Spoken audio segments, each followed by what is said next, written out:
I'm Emily Chang, and this is Bloomberg Technology. Coming up, Tesla posts smaller than expected losses for the second quarter, but investors are looking ahead of the curve. The big focus on Model 3 production and whether the car for the masses cuts into sales of Tesla's luxury cars.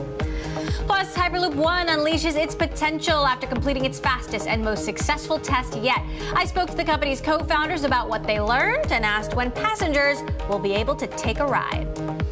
And Square continues its banner year with a better-than-expected second quarter. We will break down its latest earnings report ahead of my exclusive interview later with CEO Jack Dorsey.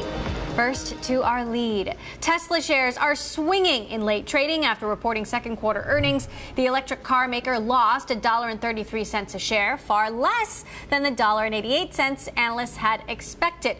Revenue reported was also better than expected at $2.8 billion. The big question now is how much cash CEO Elon Musk's company burned through right before unveiling its most affordable car yet. Musk spent heavily leading up to last week's rollout of the Model 3, a sedan that starts at $35,000 and has racked up more than 500,000 reservations. Joining me now here in the studio, Bloomberg Tech's Dana Hull, who covers all things Tesla and broke the earnings for us. So shares now up more than 5.5%. What are the highlights? It was a beat across the board. I mean, they spent less. I mean, they said they were going to spend a lot, but they spent less than investors had feared. Model 3 reservations are through the roof. They've started installing the solar roof. And it sounds like these fears of cannibalization are not as severe as some had been concerned about. The shareholder letter says that they've actually seen an increase in reservations for both the S and the X since the 3 was revealed. Let's talk a little bit about the cash burn. I'm looking at our top live blog happening right now on the Bloomberg. Tesla spending $1.16 billion in the second quarter. Right, and they had signaled that they would spend heavily to bring the Model 3 to market. So they still have $3 billion in cash on hand, which should get them through the end of the year without having to do any kind of raise. So let's talk a little bit about production. And he did say over the weekend when they unveiled the Model 3 that he would be going into production hell, that they all would be going into production hell. Take a listen to what he had to say. Frankly, we're going to be in production hell. Welcome. Welcome to production hell, where we are for at least 6 months, maybe longer. But you guys know that you're veterans. I've been through this. So I look forward to working alongside you to journey through hell. And as the saying goes, if you're going through hell, keep going. Most of the people in that crowd were employees. Yes. A lot of laughter there.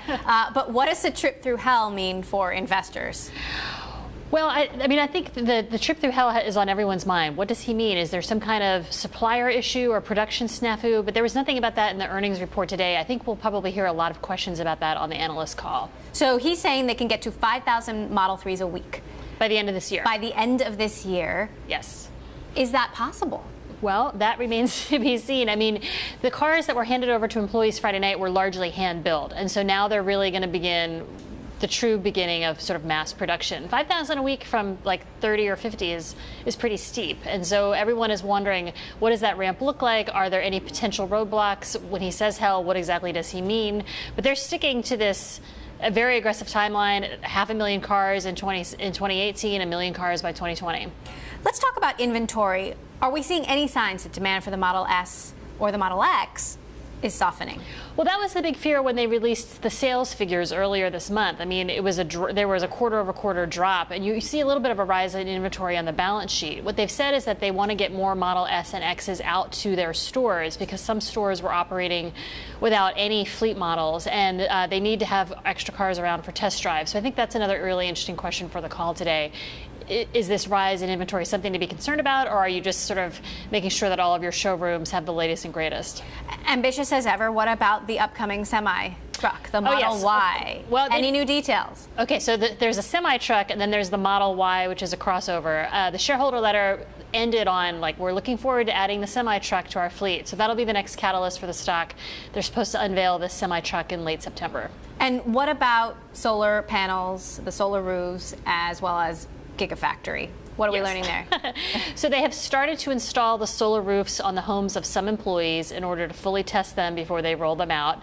It's interesting to figure out, like, what is Solar City at this point? I mean, is that brand just going away? Are they completely shifting to roofs? And then there was a little bit of a mention of this project in Australia, which is a big energy storage project for South Australia.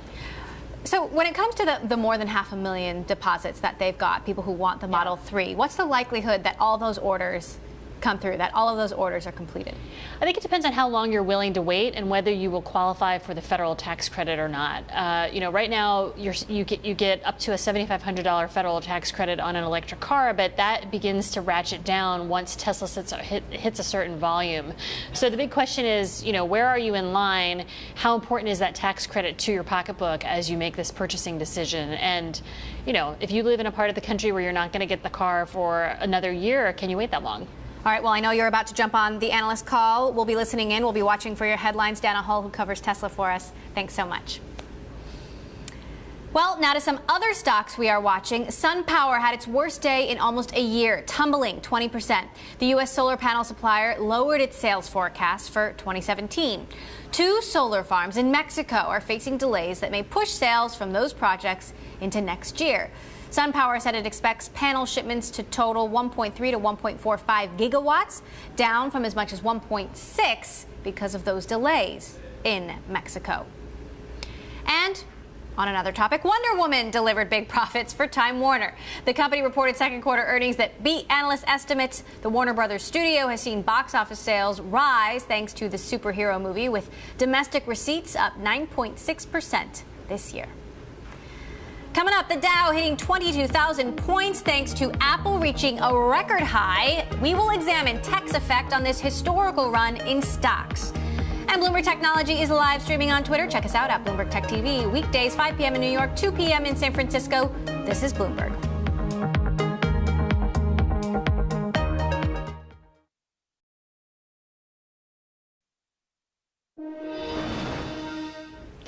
The Dow surpassing the 22,000 mark today caught the attention of President Trump. At the White House, he discussed the 4th round number milestone achieved since she was elected president.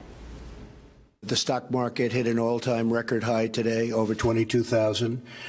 We've picked up substantially now more than $4 trillion in net worth in terms of our country, our stocks, our companies. We have a growth rate, a GDP, which has been much higher than, as you know, anybody anticipated, except maybe us. But it's going to go higher too. This record close also grabbed the attention of our very own Abigail Doolittle. She joins us now from New York and covers stocks for us. And of course, Abigail, when you look at the NASDAQ, which is tech heavy, there was actually a lot of volatility today. Indeed, Emily. It was pretty amazing, actually, because the NASDAQ opened up by about 0.5%. So a pretty bullish open there, driven by Apple. And then by midday was down about 0.7%. That's a huge swing, a more than 1% swing on the day, and then finished fractionally lower. The reason this matters, Emily, is because often volatility breeds volatility. So we see this sort of intraday volatility. It typically moves toward closing volatility. And don't forget, we had that tech pullback back in June. This could be an early signal that something similar could be ahead. Now, the NASDAQ may have finished flat, but not surprisingly, fitting to that very volatile action were some big movers on the day, including Illumina and Apple to the upside. Illumina, after their new gene sequencing product, they delivered more of them than expected. Apple, of course, on that very strong June quarter report, plus the outlook for the September quarter, the current quarter on the revenue side, much better than expected. To the downside, though, Mylan down after Wells Fargo warned around the generic space, and then Viacom also lower. Apparently, Time Warner had a somewhat cautious forecast, so that weighed on those shares today, Emily. So again, the NASDAQ finishing right about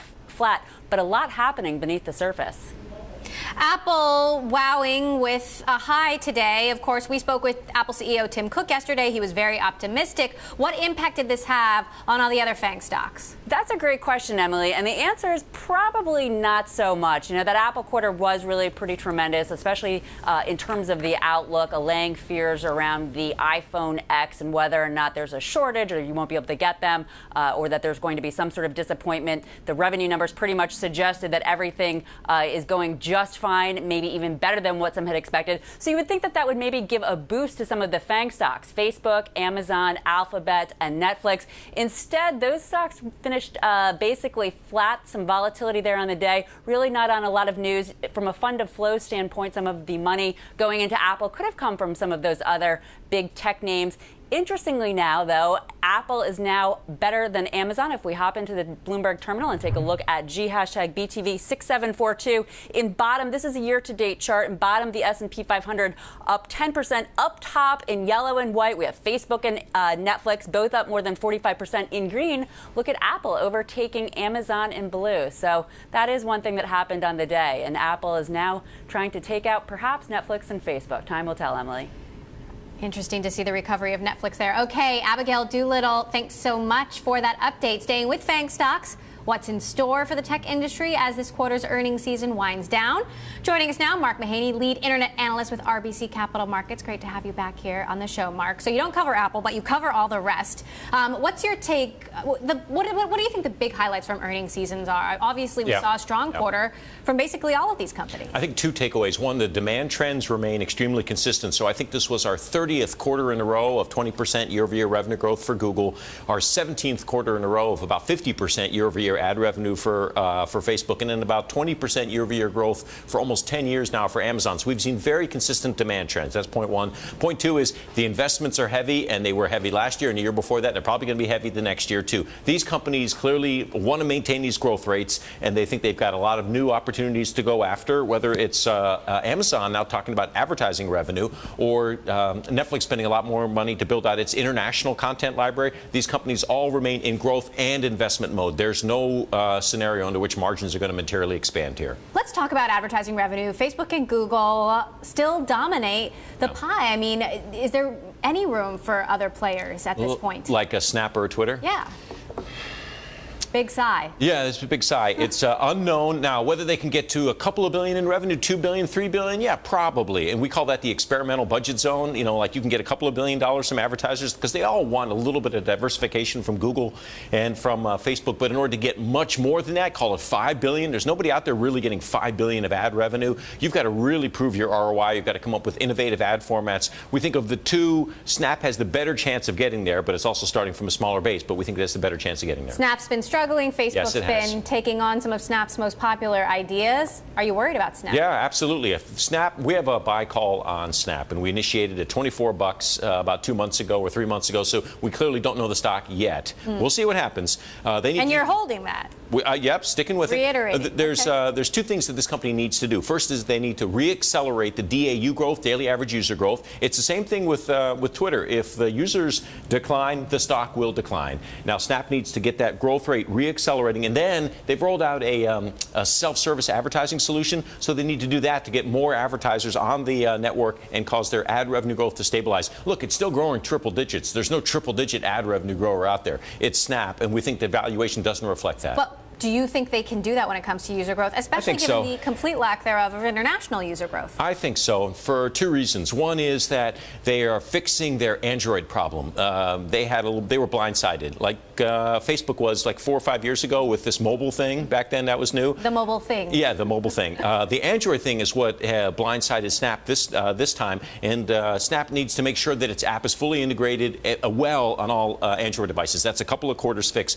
The second thing they need to do to get those DAUs growing again, or continue to grow and maybe at a faster level, is just to keep rolling out better and better features. I think Snap Maps falls into that. I thought that was kind of a pretty cool feature that they've got. They got to do more of that, and if they do, I think DAUs grow. If they don't innovate, the DAUs will flatline, the stock will flatline at best.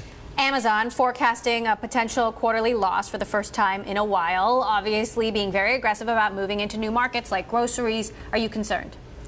No, not really. Look, come on, 20 years of growth, investments, losses, gains. I think they've kind of proven big bets. Yes, and successful big bets. The biggest single trend probably across technology right now is cloud computing, and that was Amazon's big bet. They've had a series of other good bets like the third-party marketplace. I think the Kindle family of devices has been pretty good. I think these Echo devices, I think they've got a home run on their hands there. So, yeah, I'm willing to allow them to invest. And by the way, groceries is a very large TAM. It's a logistics business. Amazon is logistics. So, yeah, I mean, a little bit of concern. But, over time, they've built up trust, at least from me. Amazon seeing more success with its own original content. Netflix, of course, spending billions of dollars on original content. Now you have competitors like Hulu with a hit now, The Handmaid's Tale. Do you think Netflix's burn is sustainable? Is this paying off? I'm not going to sigh so much on Netflix. And the reason is we've run surveys now 2 years in a row, and we find that amongst Amazon customers, regular Amazon customers, non-Prime, 50% of them are Netflix subs. Amongst Prime Amazon customers, those who get the free, quote-unquote, free video, 70% of them, and a growing percentage are Netflix subs. I think what's really happening here is the death of the big bundle, and people, consumers, especially the most, quote-unquote, more advanced internet users, don't going to Prime, and they're going to Netflix. And I think you've got this huge secular tailwind, the shift over to streaming, and I think Netflix is the biggest beneficiary of that. And you know why? Or they've got great content, that's one. But the data, the proof of that point is the fact they're going to add more subs this year than they did last year. In the U.S., their most mature market, they're adding more subs this year than last year. We're not at the end of the S-curve for Netflix. All right, Mark Mahaney. Okay. RBC Capital Markets, as always, great to have you. Very sure of yourself. I like the confidence. Thank you. Coming up, the wearables market is still weak, but Fitbit shares are soaring after reporting second quarter results. We'll dig into why. This is Bloomberg.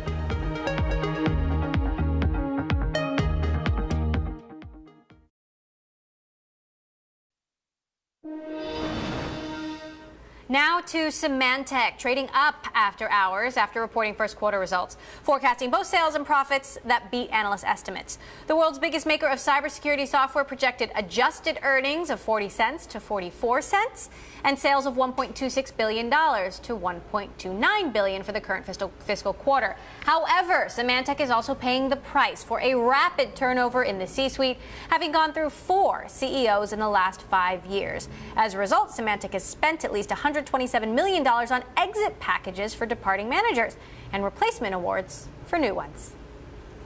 Well, outside of Tesla, 2 other companies reporting earnings after the bell. Fitbit shares surging in late trading after the company posted second quarter results that beat analyst expectations. The company said it sold 3.4 million devices in the quarter. Also out with earnings, Square. Its quarterly results topped analyst projections thanks to larger merchants joining its platform and increasing sales of its business services. Joining us now from New York, Bloomberg Tech, Selena Wang. Selena, I want to start with Fitbit. What are the highlights as you see? It all comes down to the smartwatch market, doesn't it? We saw shares soaring today, but that's not totally good news. Really what investors are saying is things weren't quite as bad as we thought, but there were still losses. They just didn't lose quite as much money as expected, and revenue still declined a whopping 40% from a year before. And this quarter really is really just a quarter as they're transitioning and getting ahead into what investors are really watching out for, which is, as you mentioned earlier, the debut of its smartwatch. So much is riding on this, and analysts will be watching it very closely to see if it lives up to its competition. A lot of questions in terms of just how big the smartwatch market actually is and whether Apple is simply going to run away with it. Well, Fitbit really has no choice. The fitness band market has clearly been shrinking and declining. Fitbit went from being first place for many, many years in the wearables market to third place, being beat out by Apple. So it's true, there's significant competition here. We reported before that they had delays and issues in ramping up the technology for this smartwatch, but they don't have a choice. Analysts are saying that investors can't wait for this smartwatch to get there soon enough. They need a new product. They need to enter a new category. There's no choice here. So what are the new products in the pipeline? The new products are upgrades of the existing product, and James Park, the CEO, reiterated that the smartwatch that should be coming before the holiday season, which this timing is very important. Sources had told us that this had originally been planned to be rolled out in the spring, and now that's been all the way pushed back to the fall. Analysts are hoping that it's going to have all the full feature sets, including heart rate, GPS, an app store, connection with music, and the price point we've heard is under $300. All right, let's talk about Square. Shares had hit a record high last week. What do the results look like? We saw shares spike right after earnings came out. They've paired slightly. They beat already extremely high expectations. They beat on the top line, on the bottom line. We saw gross payments volume increase as well. I think the big story here, though, is that Square is not just a niche payments processor for the food truck stand or the one-person hairdresser. This is for actually medium-sized businesses as well. The larger sellers continue to contribute to their platform. They added more larger sellers as well. And these larger sellers also have more money to buy into their whole suite of software services, ranging from loans to food delivery, instant deposits, and employee management services. So quickly, Selena, where does it look like most of the growth is coming from? Most of the growth is still coming from the newer ancillary businesses as well as the core businesses. Now, Square Capital and instant deposits and the food delivery are three areas that they saw the greatest growth, and that's contributing the most to the newer lines because the large businesses really see value in having this end-to-end solution, and they don't have to stitch together a bunch of services from other providers. All right, Bloomberg Tech, Selena Wang, thanks so much for joining us. Be sure to tune into Bloomberg Daybreak Asia tonight, 8:30 p.m. New York time, to watch my exclusive interview with Square CEO Jack Dorsey. That will be running throughout the day. Coming up, Hyperloop One gets a step closer to its futuristic transportation reality. We'll talk to the co-founders about this historic test. This is Bloomberg.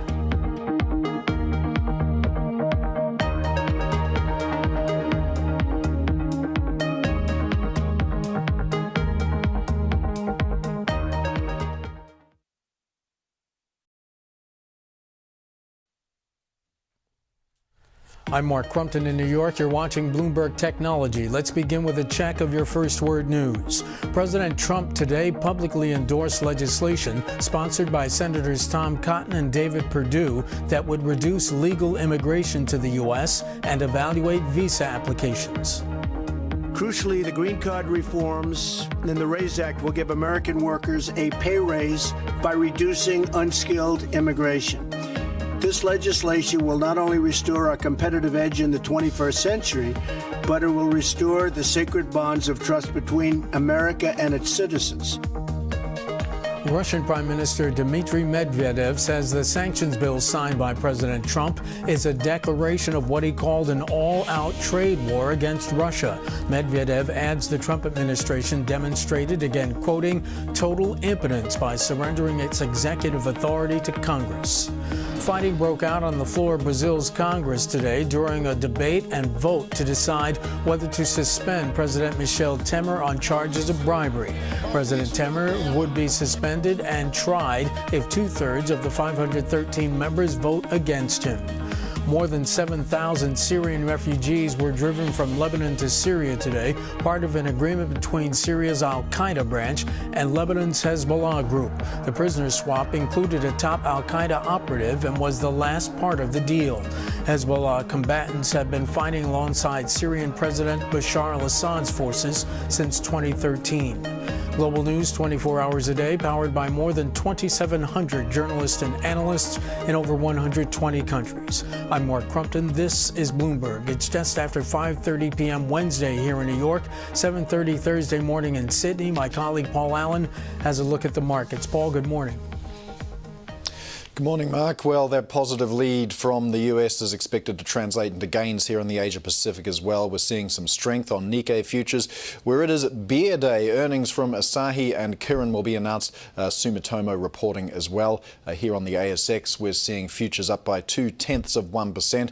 We'll be watching Rio Tinto shares, the miners' shares slumping in London despite underlying profits surging to $3.94 billion. That was, however, a miss. The market was expecting better on a resurgent iron ore price. Rio Tinto also announcing a $1 billion share buyback and $2 billion interim dividend. We'll also be watching the Australian dollar today with trade data for June due out. That is expected to shrink a little to a $1.8 billion surplus. Elsewhere, we've got balance of payments out of Korea and earnings from Cheung Kong Property and CK Hutchison in Hong Kong. I'm Paul Allen in Sydney. More from Bloomberg Technology next.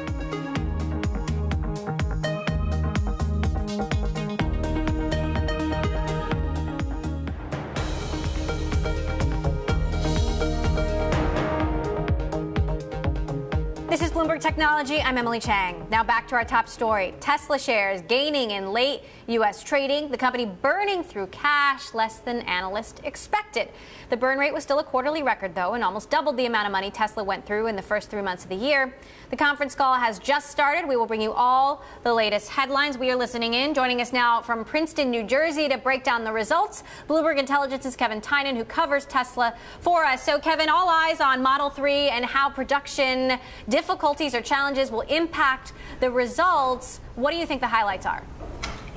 Yeah, and I think obviously the cash burn is probably at the top of the list. I'm not sure there's a lot of numbers in there. Just from the perspective of being the second quarter, haven't really gotten to Model 3 production ramp. Solar Roof really contributing revenue just yet. So this is a quarter that the smaller than expected loss is a good thing. Smaller than expected cash burn is a good thing. But there's certainly a lot of heavy lifting left to do until Model 3 gets to where it's generating cash flow for the company. Talk about the heavy lifting. Elon Musk has talked about going through production hell in order to make this happen. What do you think that means for investors?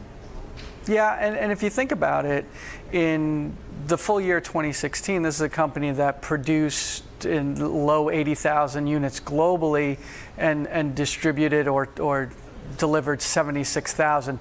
So you're talking about, if you just look at the backlog order for Model 3, going from basically a niche or boutique automaker to being approaching a volume manufacturer, and the run from 70,000 or 80,000 units in 2016 to 500,000 by the end of next year is going to be a multiple more difficult than it was to go from 0 to 70,000, and expensive.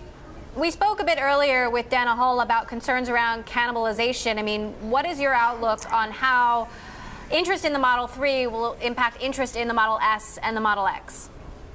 Yeah, and I would believe that there would be significant cannibalization. And the reason I say that is because, as we've seen, the first models to come out are the long range, 300 miles, I guess, is long range in an EV.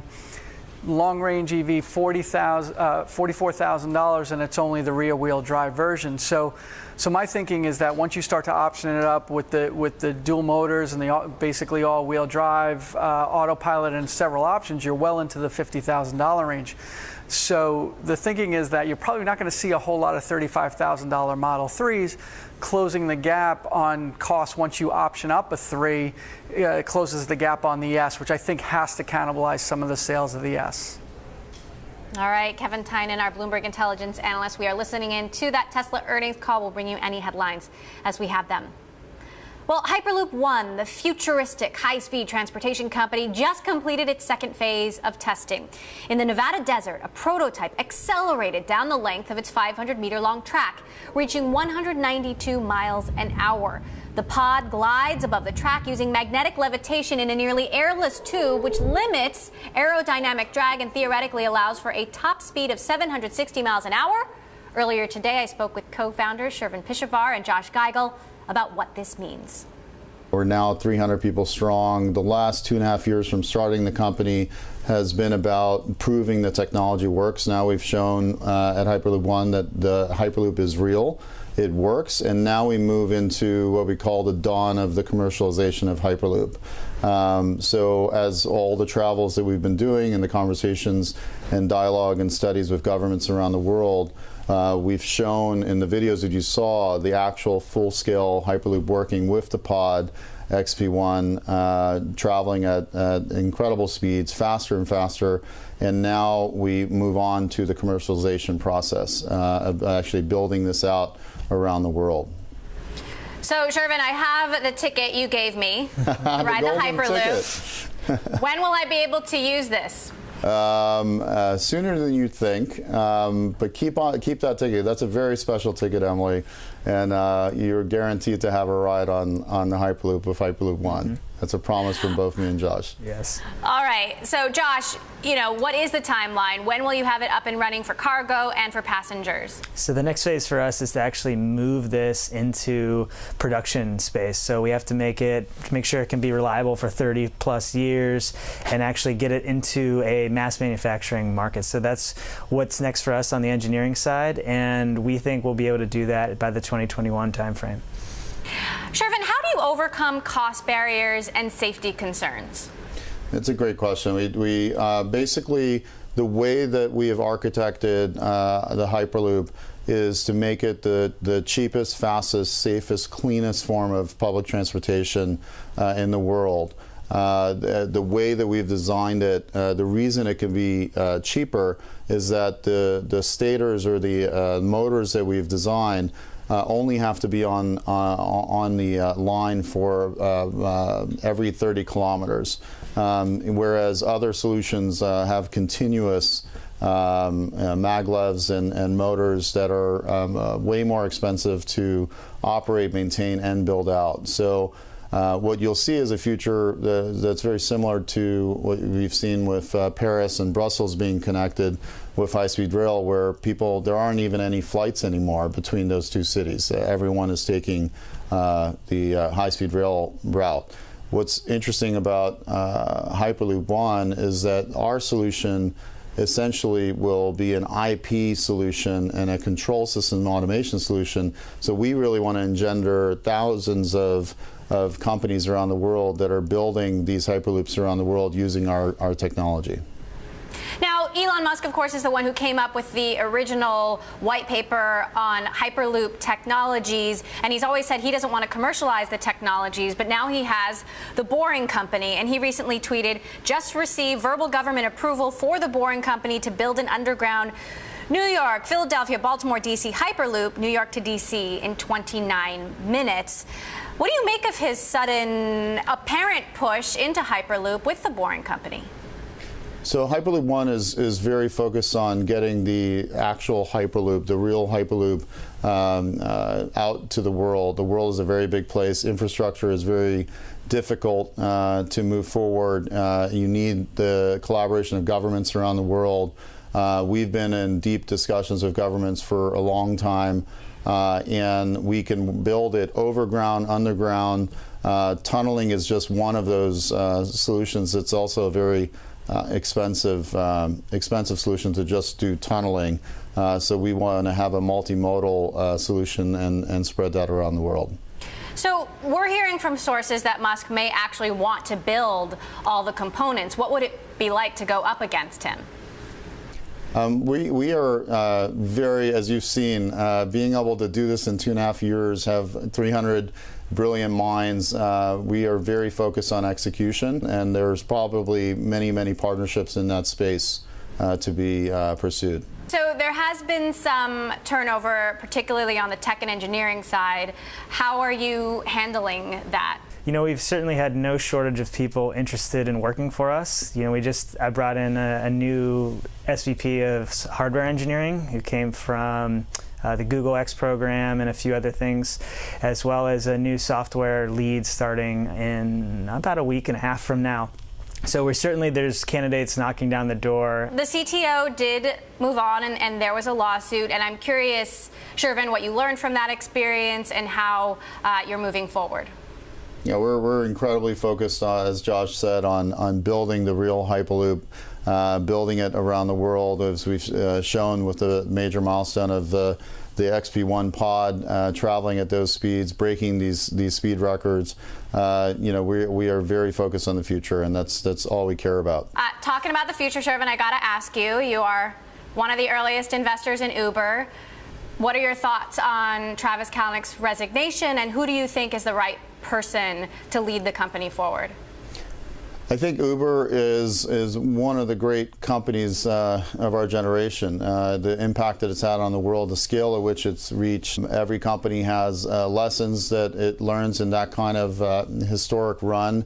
It's it is the fastest growing company in history, and at those speeds you're going to reach some friction, and they've taken that very seriously. And I think it's one of the greatest opportunities for a incredible leader and CEO to come in and help lead a company that's at the forefront of where transportation solutions are going. Hyperloop One co-founders Shervin Pishavar and Josh Geigel there. On to yet another turn in the Uber-Waymo courtroom battle. The ride-hailing giant has asked a judge to order Alphabet CEO Larry Page to submit another 2 hours of questioning in Waymo's trade secrets lawsuit. Uber claims the executive was ill-prepared for his deposition and that his lawyers obstructed the process.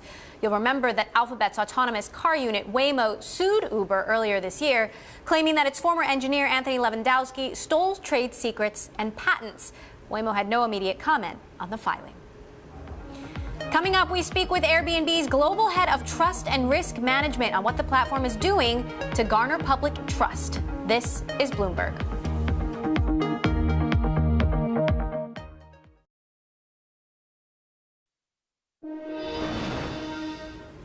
Facebook out with some new numbers on Instagram. The company says its young users spend an average of more than 32 minutes a day on the app. For those users 25 and older, usage is more than 24 minutes a day. Instagram is crediting much of the growth in engagement to its Stories feature, which was launched a year ago as an answer to Snapchat's similar feature with the same name.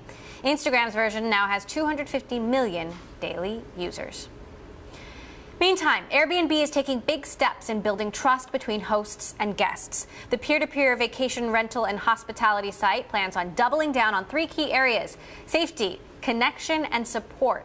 This comes as Airbnb continues to combat complaints on its screening process for hosts and guests and faces numerous attacks from hotel lobbying groups. Joining me now to discuss, Airbnb Global Head of Trust and Risk Management, Nick Shapiro. Nick, thanks so much for joining us. Sure, thanks. So you posted about earning trust in a time of an unprecedented crisis in trust, in business, in government, in the media. What are you doing to increase trust in Airbnb? It's a great question. Thanks so much. Like you said, there is this crisis of distrust right now. People are trusting less in these main institutions, but they're trusting each other more. And Airbnb was designed specifically to build that trust.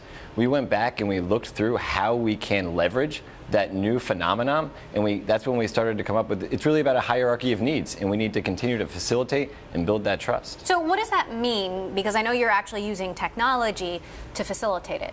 Yeah, absolutely. So first and foremost, we realized that people need to know that they're going to be safe. They have to feel safe. So we do a number of things to use that technology to do that. Like we risk assess each and every reservation. We run global watch list checks against all of our users worldwide. We background check hosts and guests in the US. But just being safe isn't enough. We use this technology to also build connections. There are detailed profiles. There's the messaging system where you can learn more about each other. And there's reviews so you can look at previous history.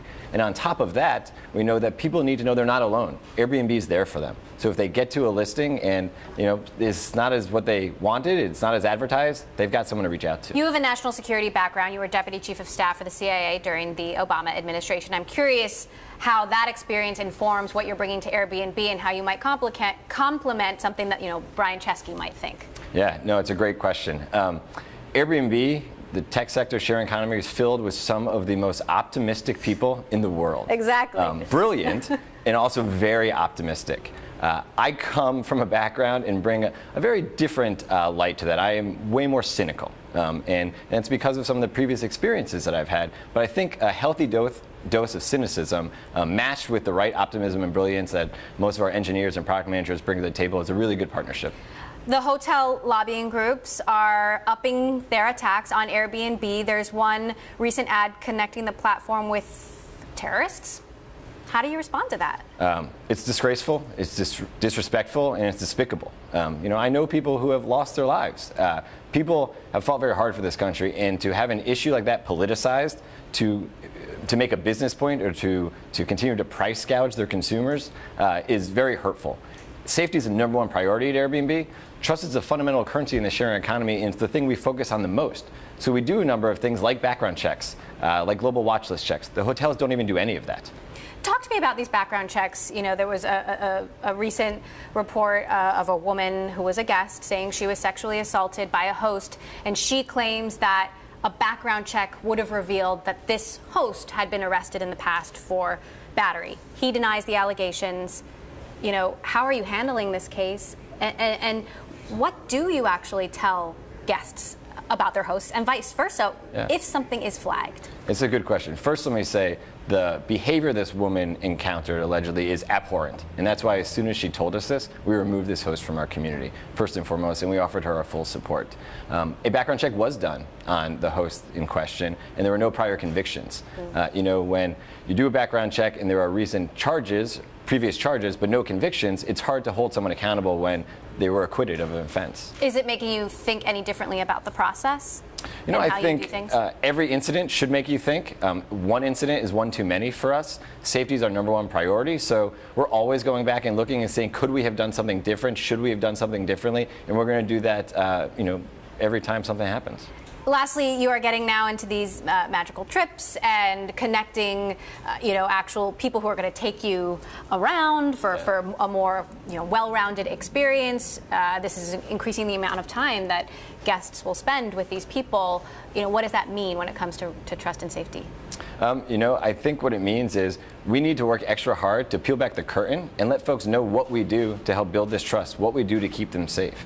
We want people to make informed decisions. We want them to know when they're signing up for an adventurous experience or to travel. We can't eliminate all of the risk, but what we can do is tell them exactly what we do and make sure that they make the best decision for themselves. All right, Nick Shapiro, Global Head of Trust and Risk Management at Airbnb. Thanks so much for stopping by. Thanks so much, Emily. Appreciate it.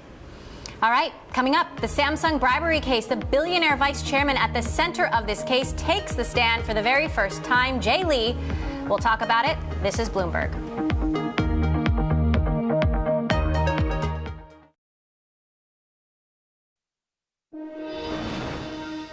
Tesla CEO Elon Musk on the earnings call right now, telling investors that demand for both the Model S and X vehicles increased after the release of the more affordable Model 3.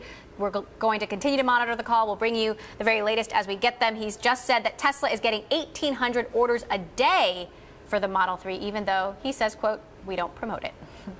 Now to another story we are following, the Samsung bribery case. Jay Lee, the billionaire heir to South Korea's largest company, took the stand today for the very first time. Lee denied the allegations that he bribed a friend of South Korea's former president to secure her support for a key merger in 2014. Joining me now, Bloomberg's managing editor for Asia Tech, Peter Elstrom. So what did he say? Well, this has been a long-awaited appearance. J.Y. Lee has been in detention since February. He finally took the stand, and he denied that these gifts that Samsung made to the friend of President Park had anything to do with this merger and contention. Samsung does say that they gave a variety of gifts to this friend to promote equestrian sports in the country, including a horse that was worth about $800,000. Not too bad. That's quite a gift. But they say that promoters around the government frequently come to them for contributions like they do to other major companies in Korea. So they deny that there was any connection between. So how big a distraction has this been? And where do they go from? It's a big distraction in Korea. I mean, they have this trial playing. There's regular coverage of it, daily coverage of it. This moment was very much waited for, but the trial has to end now. There's a period of time that has to end next week. The trial will be completed, and the judge needs to make a decision about this. So next steps then? Well, it's important to point out that Samsung Electronics, the business, has been doing very, very well. Their chips business is very strong. Their smartphone business has actually been coming back quite a bit. But what remains to be seen is what's going to happen to J.Y. Lee. Exactly. This is the heir apparent. I mean, what is the likelihood he will still ascend in the way that's been expected? Well, there's little question that over some period of time he will ascend into this role. The question is whether he's going to be able to do it in the short term, if he's not convicted here, or whether it's going to take a bit more time. A bit more time means years? Well, how long? If there was some convention, I would say that there has been criticism of the prosecutors that they have not been able to produce any sort of smoking gun that's connected J.Y. Lee to these actual contributions. So there's been a lot of circumstantial evidence, but the question is whether the jury is going to, whether the court is going to determine whether this is going to go forward. All right.